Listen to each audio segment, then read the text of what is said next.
Okay, perfect. Maybe just go back to OBS just to make sure it's...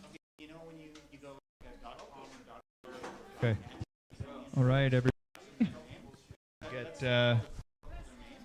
Get you piled in here. subdomain, which is like Okay. and then you have the topical domain, which is the .com. So this protocol allows Dun, dun, dun. Do some retweeting. Yeah, it's cool. It's like, oh, yeah. Alrighty. Okay, everyone, thanks for coming out. EthVan Talks here, Thursday night, 6 o'clock. Yeah, so we've got a presentation here for you tonight, but we've got tomorrow night, there's the off-chain event that's at Anco, I believe. And yeah, so and like on Georgia and Cardero. I'll have to look on Meetup. Just I think they have it on, or was it on Eventbrite? Where are we? There's a link for it here. We'll post. I think so. Anyway. Yeah, I don't remember what time it starts. I think it's 6 or 7 o'clock. Yeah, we'll just follow up in the Decontrol Discord or the EthVan Discord, and we can get a link for it. I think it's the announcements on EthVan, so we posted it this week. So yeah, there's some details there. Nouns Running Club Saturday. Yeah, running Saturdays. So at the Cactus Club at Cole Harbor at noon if you want to do some running. And then next week is ZK Research on Wednesday. And we might work in the EPF thing as well. I can't remember it, but it's the new like protocol. Learning about the Ethereum protocol. So we might work that in, kind of flip-flop between them over the weeks and stuff. So, but yeah. Okay, sweet. So if anybody's looking for more research, you want to do more learning, come here Wednesday. See you all back here for next week or next month. Next week. I think that's our party. Yep. Yeah, 2-year anniversary. So we're gonna have a little party. So we'll put something together. We'll see. But yeah, free to swing by for that as well. But yeah, so we've got Mohammed is about to do a chat here with us about proposer-builder separation, all the funny things that are going on in the background that nobody's to. But yeah, I'll let him take it away. And if you guys have any questions, just put your hand up and grab a mic. So we'll get a couple sitting around here so that people at home can hear you. And when we're done, there's a post app too that you can mint and claim. So that little black poster at the back, tap your on the top of it. Beside the doodle bug. Just look other way. Just behind you, right there. There you go. Poster there. Just tap with where it has the POAP symbol. Just tap your phone on that. It's an NFC reader. You'll be able to put in your ENS or your Ethereum address, and it'll mint you a POAP to commemorate this talk. Without no further ado, Mohammed, take us away. Perfect. Thank you, Tangle. Thanks everyone for coming. So I'm Mohammed. I'm a protocol researcher at Scroll. Scroll is a layer 2 for Ethereum. It's a ZK rollup. We have a EVM compatible ZK EVM. It's on mainnet. I encourage every one of you to check it out. It's very cool. Today I'm going to talk about proposer builder separation. It's a philosophy that Ethereum is going for. To tell you about what's nice about this philosophy and how we are realizing it today and what's the plan for future. When I was making these slides, I was preparing it for a technical crowd. I made adjustments, but I can imagine that some of it is like well explained. So feel free to ask me. It's very likely that some parts need explanation. So feel free to ask me at any time if questions or comments. Whatever. And that's it. So first, proposer builder separation is a topic that comes up in the context of MEV mostly. MEV is any value short for minor or maximal extractable value. It's any value that these people who are building blocks or proposing blocks can take by inserting transactions into between of other transactions or ordering transactions and so on. For instance, if you're doing a swap at swap and you want to sell 100 million worth of ETH for USDC, what you do normally is you make a transaction and send it to a public temple, right? So everyone can see it while the transaction is pending before it's really included in the blockchain, right? The problem is people can react to this transaction and try to extract some profit. For instance, if I see that transaction is selling a lot of ETH, I could try to buy ETH right before you and let the transaction get executed and try to sell it right after you. And why this strategy is going to make me money? Because naturally, when somebody sells a lot of it, the price of it will drop, right? So if I sell it before you and like in the same direction of your trade and buy it after you, I'm basically making free money because I'm going to end up with the same amount of ETH but more dollars or something like that, right? This applies to a smaller order as well, and the main reason is because like these automated market makers like Uniswap are very determined. The behavior is predictable. Like everybody can like try to extract this money. It's just one example of. There are tons of examples for MEV, like when we have like liquidation in lending platforms, when we have like trade happening on different chains, and like you could try to do cross-chain MEV, cross-chain sandwich attacks, and so on. So people have been working on this, MEV extraction or making money out of like ordering transaction in a block or inserting transaction in between other people's transactions for a very long time now.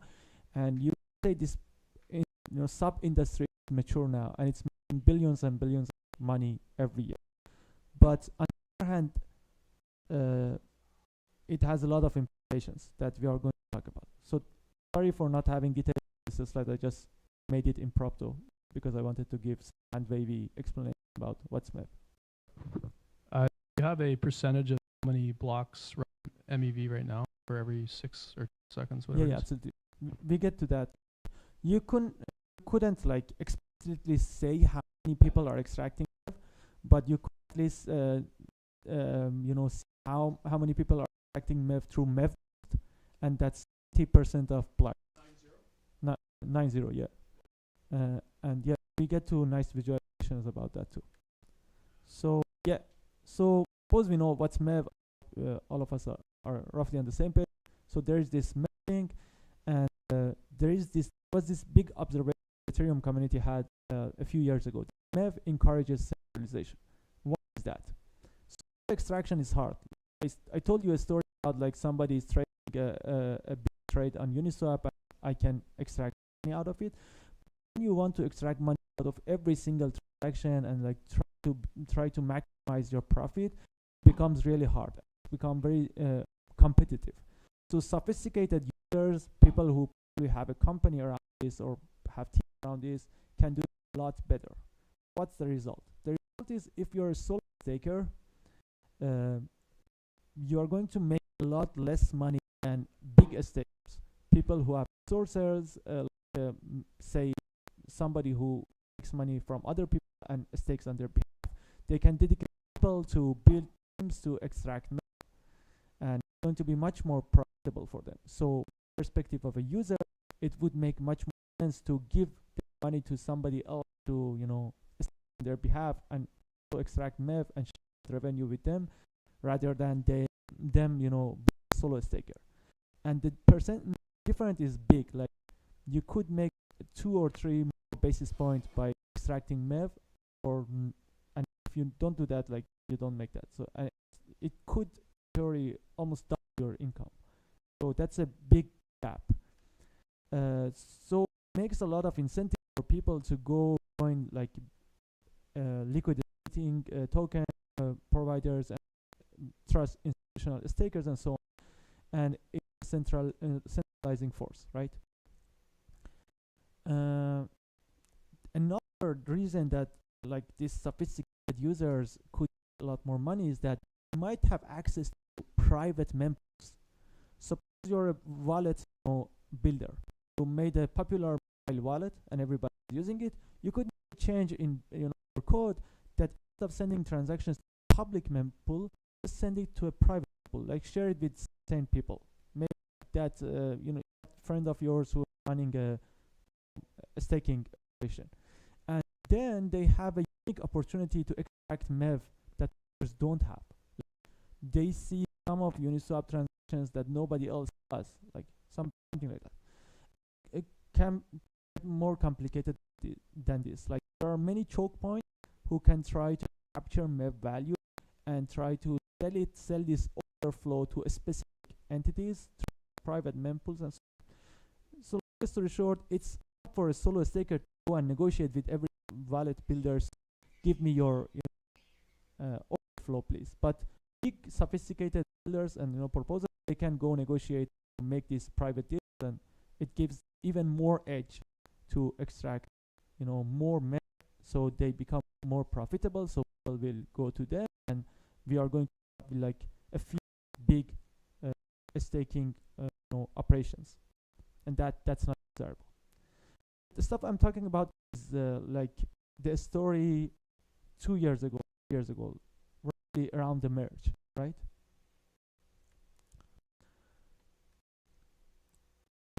Right. So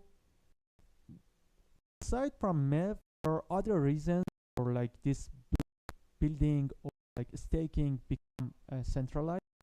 So MEV is just one way of adding value to block space.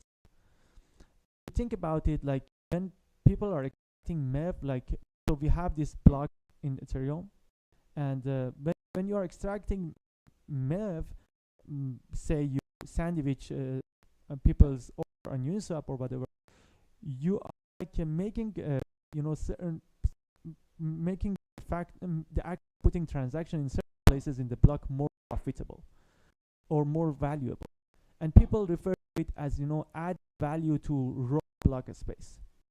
And there are many ways to add value to raw block space. For instance, could be someone who's running like 20% stakers in the Ethereum, say Lido, okay? And you could start a new service tomorrow. Say, okay guys, if you come to me, give your transaction to me, I can promise that I include your transaction in the first that I'm going to make. And because I hold 30% of this, it's going to happen soon, right? Like maybe in a few blocks I'm going to make it, and I can give hard promise that I'm going to include your transaction. And if I did, you can flash me through this contract or button, right? It's very easy to think about someone doing a fast or instant pre-confirmation, and that they have a low portion of the staking, right? It's basically adding a new service on top of Ethereum. And in order to provide such a service, you have to be central, so it's kind of encourages centralization. Another thing you can think about, you provide like MEV protection. That is, like you have like a private RPC, or people send transactions, they transact to you, and also give some extra money, and you promise them, I'm going to make sure nobody is going to sandwich your transaction. Again, this works only if you have a large portion of staking power, so people know that by sending their transaction to your private RPC, they're not going to compromise their inclusion chances. And there are many examples that people who are block builders or proposers add value to the raw block space, and all those examples some encourage centralization. And MEV extraction is just one. I just want to, and the only that's more mature than others. But all these services that add value require a level of centralization to for the operation to make sense.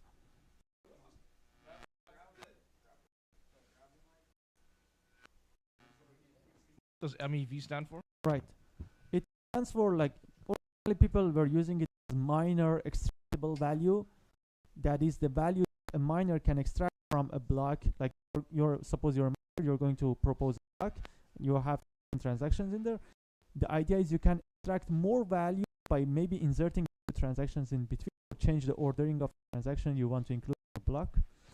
But because like we moved from work and like don't have miners anymore, and so other people got involved in this line of extracting.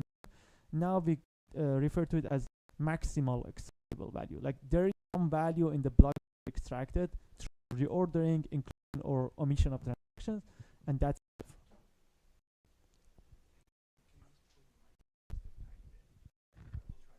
yeah, sure, yeah, thanks. Okay, so let's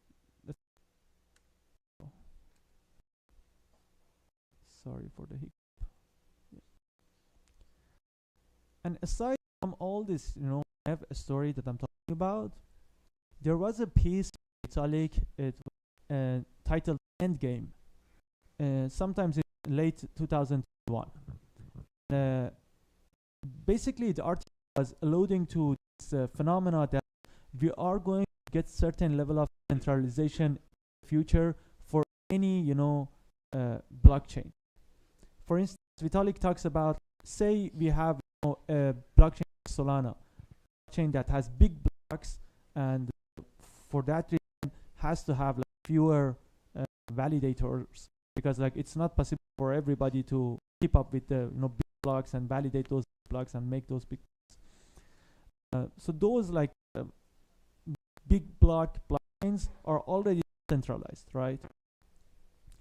Could try to become like less reliant on this centralized node operators by adding things like fraud proof and anti-censorship armor, as which refers to it, or basic technologies that allow users to protect themselves from these, big builders. And what technology look like? They look like basically technology that rollups have. For instance, say Arbitrum. It has like fraud technology. Although like Arbitrum is operating a centralized sequencer and centralized execution operation, they have fraud proof in their system. So while the block building is centralized in Arbitrum land, users are protected because of this, fraud proofs. Same goes for ZKVM rollups like Roll and so on. And basically, what I'm trying to remind you of is that in all these scenarios, some part of the system, essentially block building, has to be centralized for the system to be able to be very efficient. And that's basically like a inherent market force or something. And it's dependent of the design architecture we choose. That's which I take on this. So now I hope I have established we have MEV in Ethereum. MEV is a big deal. People are making a lot of money from it. It is a centralizing force in the sense that it encourages people to either stake through big staking operations. That's just more profitable. And also like for other reasons, namely efficiency and being able to run very big like servers that can build big blocks, like maybe a server Arbitrum is running, stuff like that. We may need centralization. So it feels like we have a centralization force in Ethereum that's threatening. Like for instance, if we have only 3 people in the world who are staking, that's obviously bad, because like maybe a government gets angry and asks them to shut the servers up, or like something will happen to them. So that's not terrible. So the idea that Ethereum community came up was to democratize MEV. Idea is, okay, so stakers and like regular proposers, they cannot all act MEV. And if we don't do anything about it, they are going to like stop doing that, and many of them are going to stop doing that and just go use liquid staking tokens. And so we want to find a way to guard them off this consensus actors from centralization forces of MEV. And how we do that? Create a permissionless market for these proposers to connect to builders.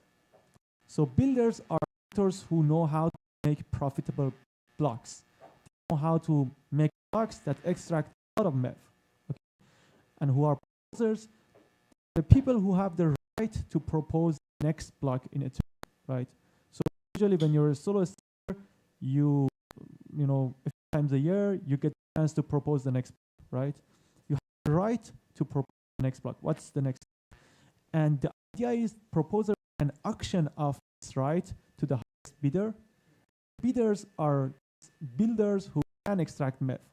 Maybe Owen has the right to propose the next block, and all of us try to make profitable blocks.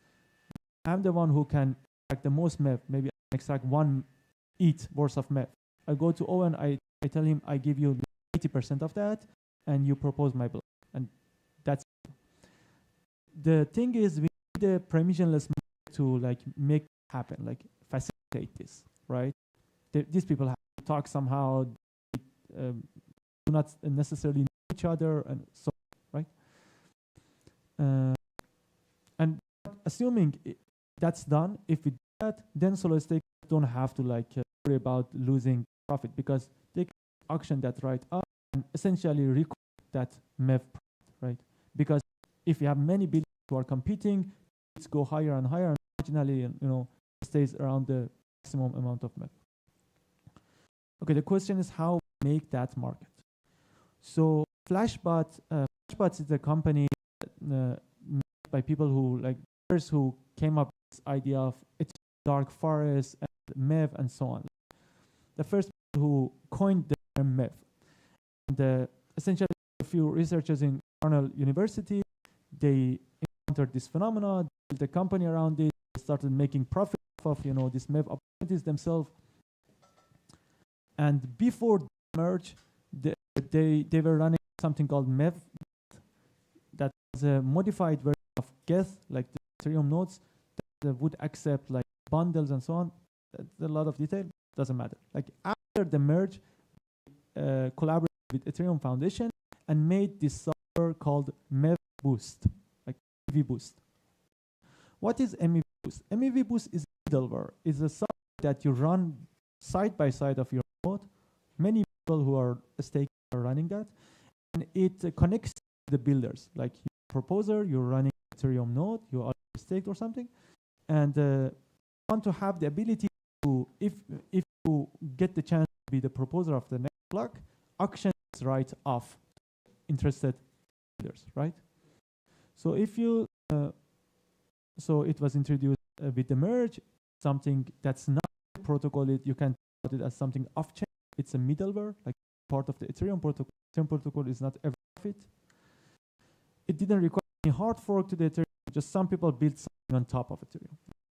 And it's massively popular. Like 90% of the blocks in Ethereum are currently built with MEV Boost, but it's imperfect, and we're going to talk about it. Just to give you some idea, this is a very nice visualization. I still Mike Nuder from Ethereum Foundation. So the green box is a proposer, right? Suppose this is the person who has the right to propose the block. As a stake, you know from a dozen slots before your turn that it's your turn. Like suppose you know this is your slot and you have to propose a block. You have you either build it yourself or go talk to a relay. In MEV Boost technology, relays are basically parties who sit between builders and proposers and run the auction. Okay, so proposer goes to the relay and say, okay, I'm the proposer of the next block. Give me the bid. On the other hand, bidders, this like reddish boxes, many of them come up with the best block they have, and also the amount of money they are willing to pay to the proposer if their block gets chosen. Their bid in auction. All of them send all of them to the relay. Relay sees all the bids and all the blocks. First of all, verifies the blocks are valid, and then chooses the highest bid, and send that to the proposer. And there are a few details that justifies the existence of the relay. For instance, if the bidders directly give the block to the proposer can see their strategy for extraction of MEV and just replaces their address with his own address and like steal the MEV extraction strategy, namely, right? But because sits in between them. Relay can share like just the header of that block with the proposer and tell the proposer, I will not show you the transactions, but I have verified this block is valid, and there is a transaction inside the block that gives you the money that builder promised. Okay, just sign the header. And proposer just signs the header, then relay publishes the body of the block. Yeah, so we need a relay here, and it's important to note that because the relay is kind of a trusted actor here. Like if the relays start to misbehave, bad things are going to happen, and we get to that.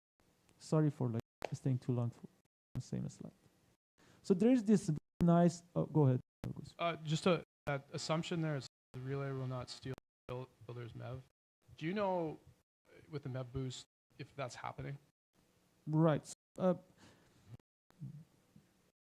I haven't heard of any, major incident that people have reasons to believe that relay is stealing money, and relay is basically should I call it reputation game, relaying. And if you start doing that, you lose your reputation quickly. So I suppose if somebody does that, they go out of business very early. So yeah. And the other part is there is no business for relays. Relays don't make any money here. That's another bad thing about this design, because some people have to be altruistic. Apparently, it costs a lot of money to run a relay. Yeah, I was just going to ask you about like relays, because there's not a business, as you just mentioned here. So what, like, who are running relay in particular then? So that relay, could that be done by a builder or other proposers doing this, or who's actually running this relay? That's a good question. So currently there are like, I guess, 7 or 8 major relays, and most of them are run by people who are builders.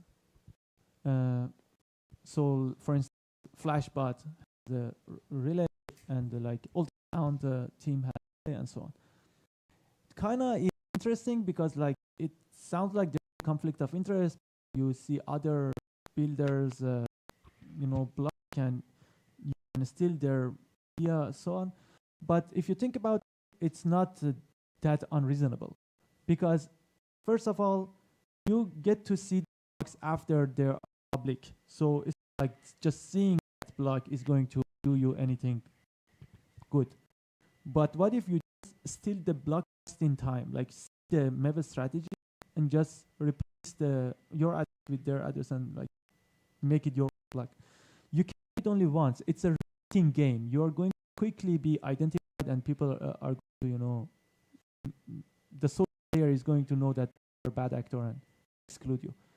So that seemed to be working fine. But running a relay apparently costs $100K per year, so it's an expensive altruistic thing to do. So there's this website called MEVBoost. So I'll tell you about this middle software that people can run side by side of their Ethereum node that helps them to connect to the builder and get leads for turning off the right to sell their block and so on, and essentially make more money. Like when you're staking, maybe you make only 3% annually, but if you're extracting MEV, you add 3 percentage points to that. Like you make 6 or 7%. Is that payment per block? Chart. Average MEV payment? Oh yeah. Per block. There is a nice website called MEVBoost.pix that visualizes all things about MEV Boost. It gets updated and so on. It's a lot of cool information. One interesting is the percentage of blocks on chain that are built through MEVBoost, almost 90%. You can see here. Other one is like average MEV payment per block. Like the average is not a small. I think like with the current prices, it's with the current price, it's $140. A lot of money. And also you can see the cumulative amount of MEV that was extracted from MEV Boost. Like if you add up all the payments, the proposals since the merge, it's 400K, which is again a lot of money. So just going back to the percent MEV boost, what are your kind of perceptions on people like running 10%? Why wouldn't be running Boost? Or just some Yeah, take yeah. on that. They're apparently competing like technologies. For instance, you have a private deal with somebody to just sell your right of proposal to them per month for a very long time. A small percentage of it is that kind of people, but most of them are basically software stakers who order to install Boost and Okay, cool. and like there are reasons to do that. Maybe you are aware of everything, you are very tech savvy, but you choose not to do MEV because you are against it specifically, and reasons to do that too. So I have a diagram here that basically shows in detail what happened. Basically, the builder, you are going to come up with a block that extends as much as you can and send that block to the relay with a bid that says, okay, if my block is accepted, I'm going to pay this much to the proposer. The relay has a few things to do. First, validate the block, and when it's sure that the block is valid, this is the highest bidder, publishes the block.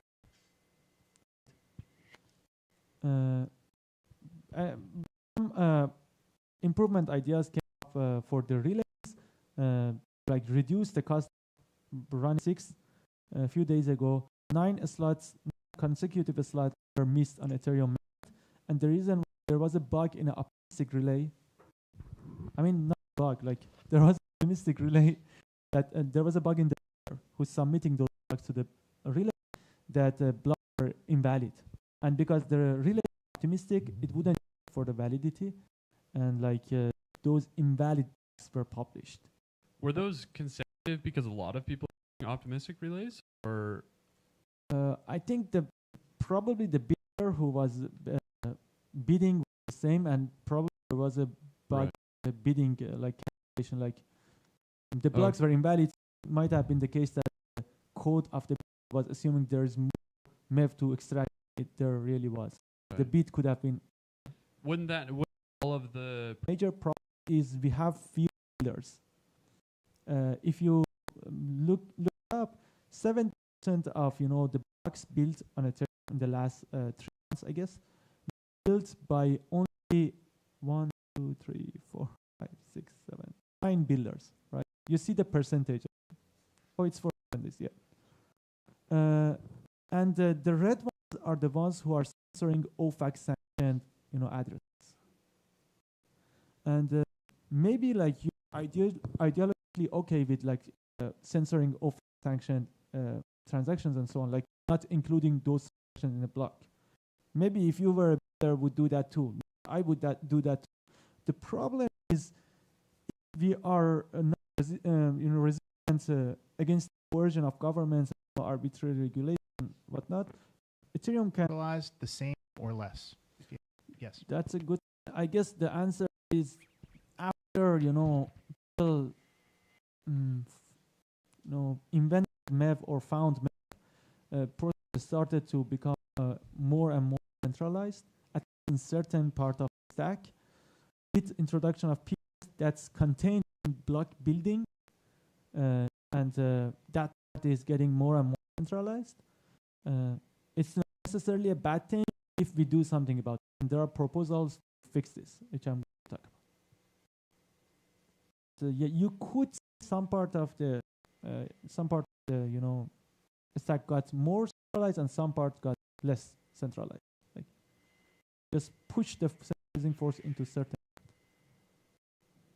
And there's another website you can check. It's censorship.pix that has visualizations about like percentage of validators, relays, and builders who are censoring, namely not including OFAC sanction transactions or transactions from addresses or to addresses are sanctioned by other regulators. If you look closely, the percentage of validators who are not accepting these sanctioned transactions is very small. 92% are cool with any transaction, which is promising. It shows that like at validator, at the proposer level, like, people were nodes. That includes like big node operators as well, right? Very strong majors are not censoring. Relay, like it's half and half, and there are reasons for it. One reason is like many relay operators operate multiple relays. For instance, I guess Flashbot operates two relays. One is regulated and one like max profit. And the regulated one, drop sanction transactions, and the max profit just max profit, right? And users can choose to subscribe to certain relays. Maybe ethically or like for some legal reason, I just don't want to include OFAC transaction, and I will subscribe to a relay that does, censorship. Because I don't see the content of builder's block. Like I have to trust the relay to do it for me. So this is not very meaningful to me, that 50% are like censoring, 50% not censoring. But the important number here are the percentage of builders who are censoring. It's 64%. And if you think about, and the reason this one is a mismatch with this, like, the reason is these are pictures from different times, maybe 3 years apart. Would most just send to all the relays? Yeah, I guess that's typically what happens, yeah. Okay. Yeah. So is like with my understanding is if something gets censored, the risk isn't that it's not going to be included. It delays how much. That's a very good question, right? What does censor mean is a little bit tricky to figure out, but generally the idea is if there is room in to include more transactions, and the transaction is paying enough fee, and you're not including it, censoring it. But as you mentioned, it doesn't matter if 1% censor transaction because the next person can include it, and if you don't, the next person can include it, and so on.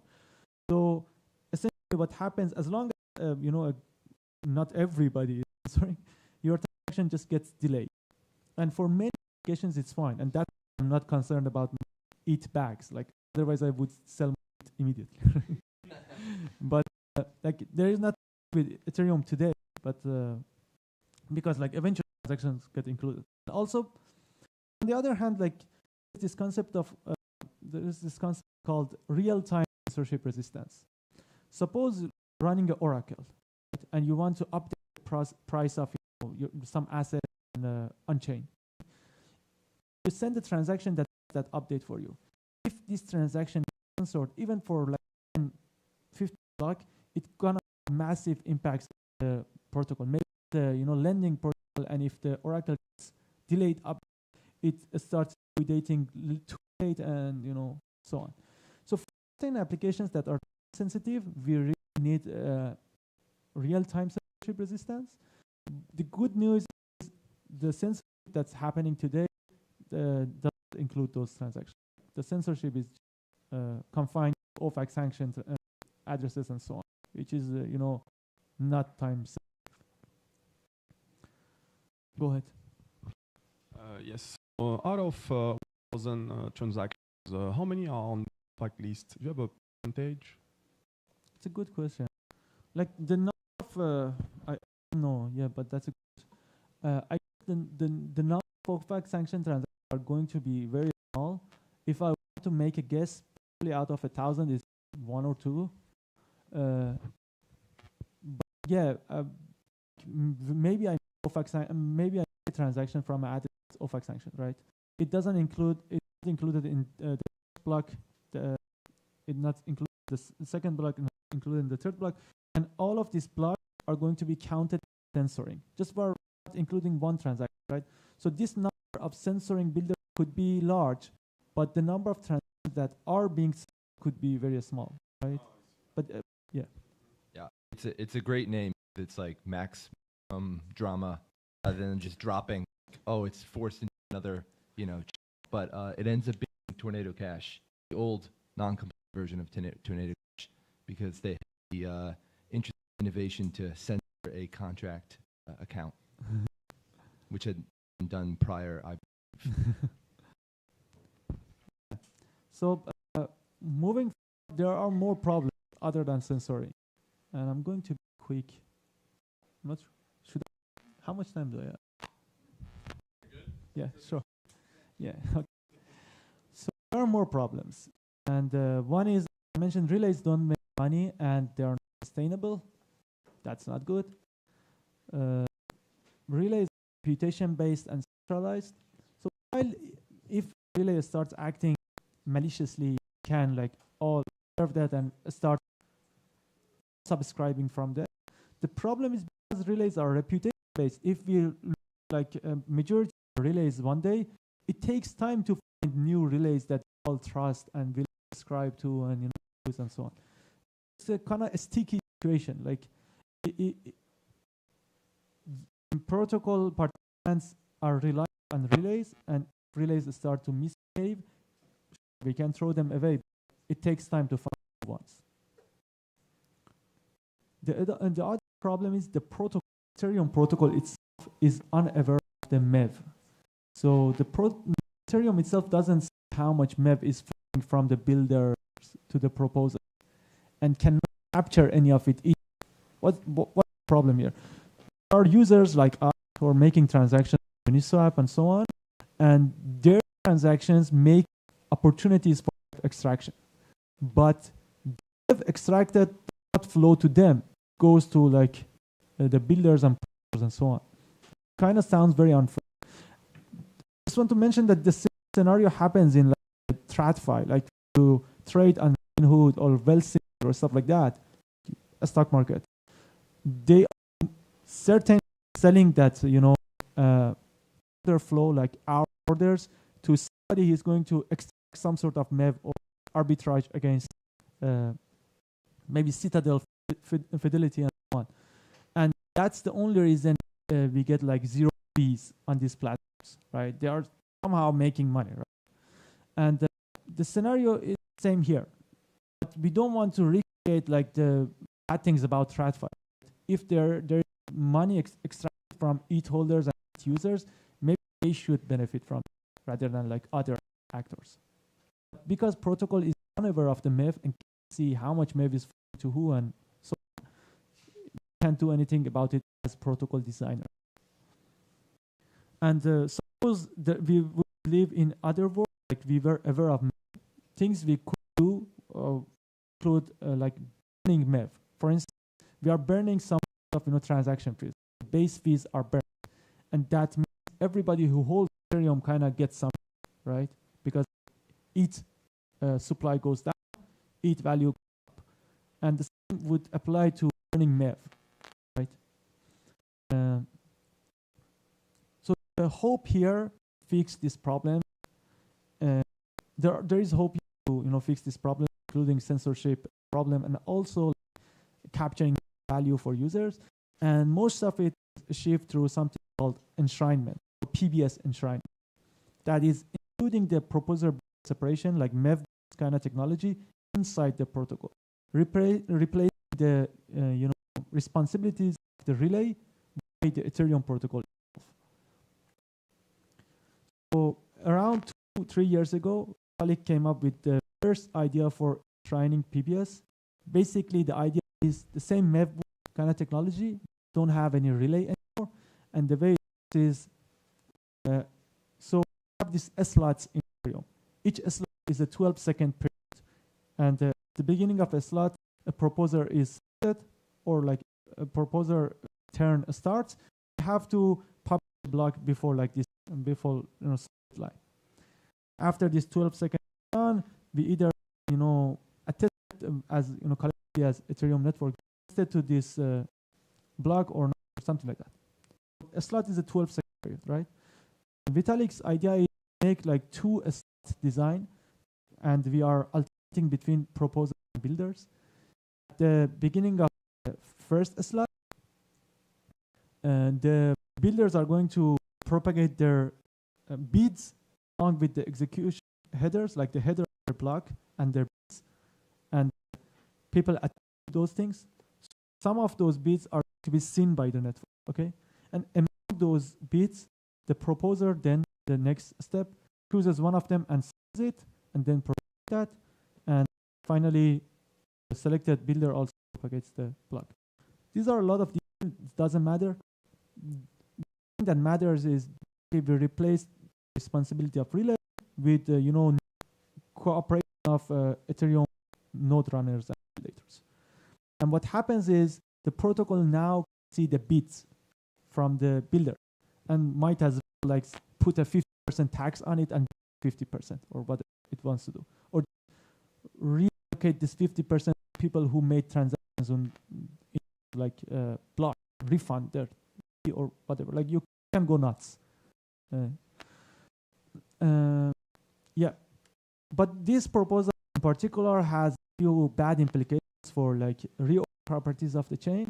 So it's not being considered actively anymore. But there are many other proposals, Pepsi, PTC, and those are technicals we don't get to them. It's going to happen. It's on the roadmap of Ethereum, and alignment is going to happen. And after that, we probably have MEV burn, which helps value proposition of ETH and also reduce supply and so on. Yeah. Also, we could have something else called inclusion lists. I told you about this censorship problem, and I particularly showed you this graph. Validators are not censoring. Builders are censoring. If we could somehow allow validators to influence the transactions included in the blocks, maybe we could solve the censorship problem altogether. So currently, in the measures design, and if we enshrine this, proposers auction the whole block. Like I auction, the ability to put any in this block. But what if they partially retain that control? Maybe they say, I want to put the 3 transactions, whatever I want, the rest. Or you do whatever you want, put 3 transactions at the end, or something like that. That allow them to like put some of those transactions that are being censored in the block, right? And what's going to exactly happen is the idea is proposers are going to publish a list of transactions. They say, okay, I want transactions to be included. Okay, if you don't include them, your block is not going to be valid. Okay, and given that like proposers are censoring actors, going to include transactions that are going to be censored, and they would force builders to build blocks that include those transactions and so on. Do you think there would be any reverse pressure there? So if like maybe validators start censoring because there's not other layers there, but they were like Yeah, it could definitely happen. At the end of the day, set of people who are running validator nodes are much more decentralized than builders. Last time we had like around 30,000 nodes around the globe. It was like long time ago. I'm very sure more than that, and it's very distributed around the globe. So they're all in the same jurisdiction, country or something like that. So we will be much more resilient in that force, but that definitely could happen. And like there are scenarios that like these transactions will be not included, and it's okay from the proposer perspective that the transaction is not included. For instance, if the block is full and essentially there's no room to include some of the transactions in the inclusion list, it's okay to not include them. But the interesting here is, if you remember, we have the EIP 1559 with base fee and so on. And it says when the blocks are full, base fee goes up exponentially. So if builders try to stop their blocks just to avoid including transaction, the base fee goes higher and higher and higher. And because for a stuffing block you have to burn it, at some point it becomes costly. Like they like continue their censorship. So yeah, it's a nice design. It's a very EIP. Probably will arrive sometime next year, and could improve the censorship resistant property a lot. Still keeping block building centralized, and somehow we enjoy the nice properties that a centralized, efficient block building can have. Okay, finally, I want to zoom out a little bit. This talk I mostly talked about the way the builders and validators talk, like number 2 and number 3 talking to each other, right? MEV and PBS and so on. Like the PBS idea is to separate validators from builders. And that already happened with MEV. We considering doing that in protocol for certain moments. But the thing is, today when you make a transaction, there are a lot of other parties involved, and the pipeline for the extraction is a lot longer than like builders. While we looking at the choke point here, builders talking to validators, I just want you to know there are other people. Like suppose you're a user using a wallet and you're interacting with the dApp. First of all, like Uniswap v4 is going to have this. The dApp itself could sell those transactions to a specific person and say, okay, you nuts with this transaction, include this transaction block, put anything you want in between, so on, like as much MEV as you want from this of transactions, but you should pay me money for that. For instance, CowSwap is a DEX that does this. When you make a swap on CowSwap, transaction is going to be batched by people who are doing swap in like a window of 10 minutes and so, right? And this batch of transactions is auctioned off to people who are called solvers. And solvers have to bid to get this right. And they extract MEV and do the settlement. But the money paid to the protocol goes back to the people who are transacting. So essentially, if you use CowSwap today, you are MEV proof, because if somebody extract MEV from you, the protocol is going to repay you for it. So that's the first point. The other point is the wallet or the dApp can send the transaction to private mempools, and those get money for it. They may to keep that money or share that money with you. And the people who are looking at public mempool and private mempool, people called searchers, who may specialize in extracting from special opportunities. Maybe somebody can extract MEV from Uniswap only. Another person can extract MEV from liquidation on DAO and so on. And those people are making bundles, which are like a group of 3 or 4 transactions together. And they send the transactions to builders, pay money to builders for inclusion of those bundles. And finally, builders make whole blocks. What I'm trying to say here is a very complex pipeline, and there are many choke points for extraction of MEV. And it's turning into a very big business as well. There are many opportunities for innovation. For instance, what CowSwap is doing today, Uniswap v4 is going to do in future, like coming up with apps that capture value and redistribute it to the users. And also protocol research, figuring out what's wrong with Ethereum and how to address problems like censorship and so on. And also like becoming a searcher, becoming a builder. That's like a viable business to pursue. Thank you.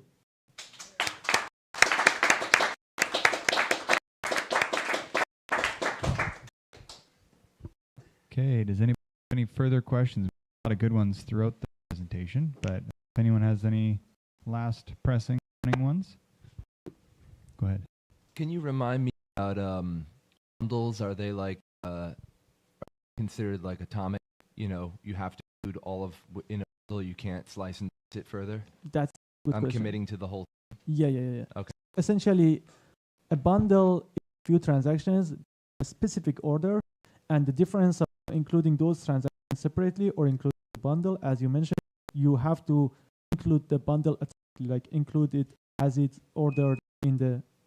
For instance, maybe somebody sees the transaction, sandwich it between other transaction and make a bundle and send it to the builder, and some money, maybe $100 or something, for including the bundle. As you said, it's atomic. In the case that I use Ethereum for execution and settlement, and I will use, let's say, another chain for the validation. So does MEV still relevant in the case? So, for instance, is MEV what you're mentioning is basically like a role or No, let's say like you have some kind of modular chain where you use like different chains to your validation, your execution, settlement, and consensus. So you use only Ethereum for execution and another chain for the validation. So in this case, how MEV? That's a good question. So MEV can be introduced 2 layers in that particular perspective. One is data availability layer, like if your protocol is designed in a way that the order in the data availability layer is going to be respected at the time of execution. What matters is how transactions are ordered in your data availability layer, or what are included. So the MEV is captured kind of there, and execution is running those things. It's already like captured numbers, like extracted numbers. So for instance, in that case, the validators or nodes of data availability are the ones who have the maximum exposure. But you could have a protocol that doesn't the ordering of data availability fully. Like maybe I have a protocol that says, okay, a bunch of transactions on Celestia. On Ethereum, I'm going to reorder them and execute them. I'm going to execute everything you put there, but I'm going to change the order if I want to. Then some part can be captured in the execution and settlement. But yeah, I think in a reasonable design to data availability, but I might be mistaken. Go ahead. Microphone.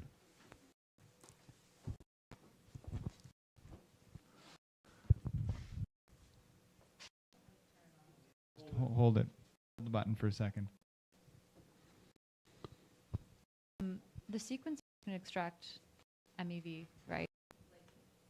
In most, isn't it like a roll-up that would do original design, like you said? The ordering is just like goes down to the data availability layer, and just like they trust ordering at the base layer. But generally speaking, like, wouldn't the sequencer extract all MEV?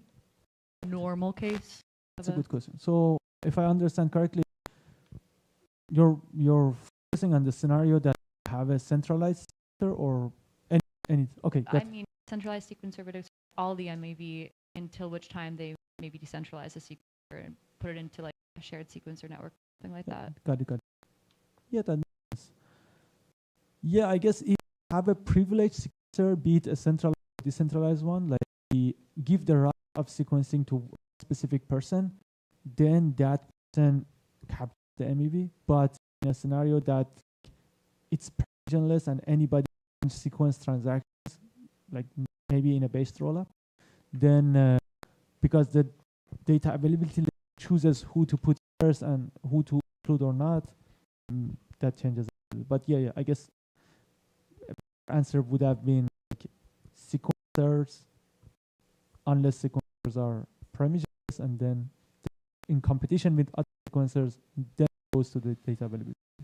Yeah, like I think that like the design or whatnot, if it's permissionless, then it's like it's all designed like through the, let's say, execute Ethereum, Right. and that's how that works. But then I think also in addition, like you can still have separate like sequence networks, like how a permission sequencer network, say it's EigenLayer AVS or whatever, but that's like a totally separate protocol. Have a consensus protocol, like, or it could not have some other design.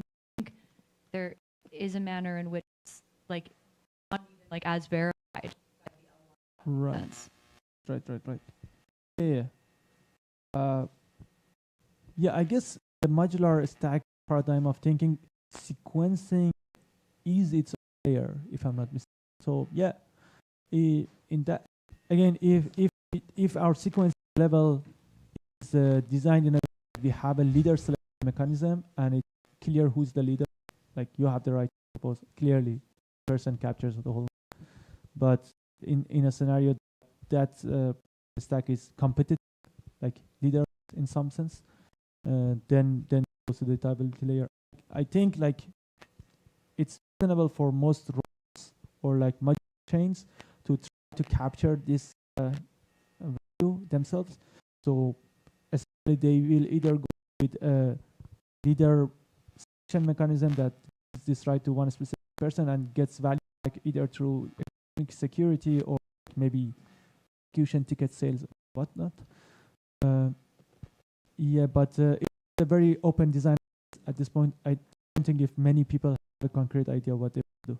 I think it like gets really crazy when you introduce the notion of like shared sequencing network, right? So it's like a roll up have like they have the it's like the incentive is highest for them to like self sequence or a network of sequencers like with their token, but not and have that economy. But then it's like if you have a shared sequencer, then there's also all that cross roll MEV, and you have to like kick back some of the MEV to the shared network. So you kind of introduce middleman, but you also introduce like way like there's like and then inter roll MEV and all that crazy shit. And it's just like it's like the space just goes like wild. I just find that really interesting. Right, that's true. Like one of the things that Khalid mentions in his endgame piece from like 2021 that if we end up in a world that we have many rollups and this rollup want to like somehow interoperate, like there are bridges in between them and so on, or we have sequencing or something like that, there are going to be opportunities for cross-domain extraction, and that leads to encouragement for centralized building because you have to be running a node for all these rollups at the same time and have right to propose all of them at the same time to be effective at extracting cross-domain. And that's one of the arguments he makes for like why we are going to end up with a centralized production either way. And about like I guess it is a bit far away from our topic, but about that I can just that people are building a shared sequencer like espresso system, for instance, and they are talking about the idea of combinatorial auctions, which is a fancy way to find the value each chain is contributing to the MEV opportunities and somehow quantify that. And after the MEV is captured in the shared sequencing layer, it goes back to each chain. Maybe there is a MEV opportunity between a scroll and Arbitrum, and this combinatorial auction that they run figures out 20% of value in this case is coming from scroll and 30% from Arbitrum. So we split it that. Yeah, again, that's a open area of research. I don't think if anybody has a concrete design yet. But that's a good thing. Like maybe if you're in this space, like, you could be the person to come up with a concrete. Yeah. All right. Well, I think that's been great. No, thank you very much, Mohammed. Okay. If you haven't already, the PO app, go get your PO app from tonight. And if you fold up your chairs, and yeah, we'll see you next week. PO app.